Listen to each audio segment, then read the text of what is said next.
So these are your calf pops, a lot less intensive than they sound. So we're setting ourselves up into that long calf stretch.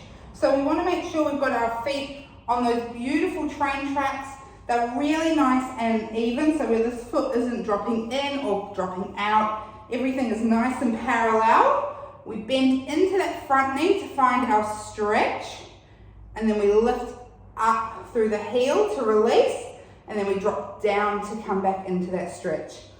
Now, the way I want you to think about these is sort of a melting position. So coming into the position, finding that place where you get that nice stretch down the back of the leg. So knee forward and just driving that heel into the ground. Now, if we're really nice and flexible, especially through the calf, we might not feel a strong stretch, but maybe like a gentle pull, or maybe not much at all. That's okay, because this is about the movement and the gliding. So even if you don't feel a stretch here, I don't want you to make it any more intense for this purpose, for this exercise.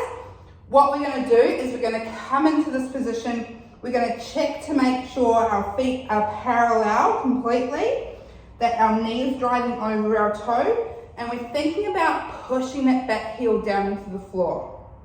We're going to release nicely up, so both legs straighten. We come up onto like the toes of our feet here, into like a demi-point position, and then we're going to lower back down again. As we lower, I want you to think about the knee driving forward and the heel driving down.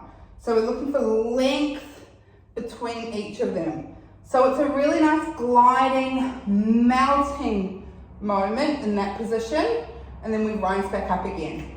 And this is why it doesn't matter too much if you're not feeling a stretch. The idea is we're moving into that and through that position, we're taking that leg through that calf stretching position that we need it to be. Another thing to make sure of is that back leg is straight. We don't want it to drop down, and that we're constantly driving that knee forward and that heel down. So we're coming into that position. I'll do a couple facing this way. So you can see as I sit up, my foot isn't directly behind me. We've got that nice parallel position, hips are forward, heels down and parallel, coming on up, and then again melting, knee forward, heel back. Heel down, sorry, up, melting, heel, knee forward, heel down. So it's not a pop up and down, as the name suggests. It's actually very different. It's more of a melt and release into that position.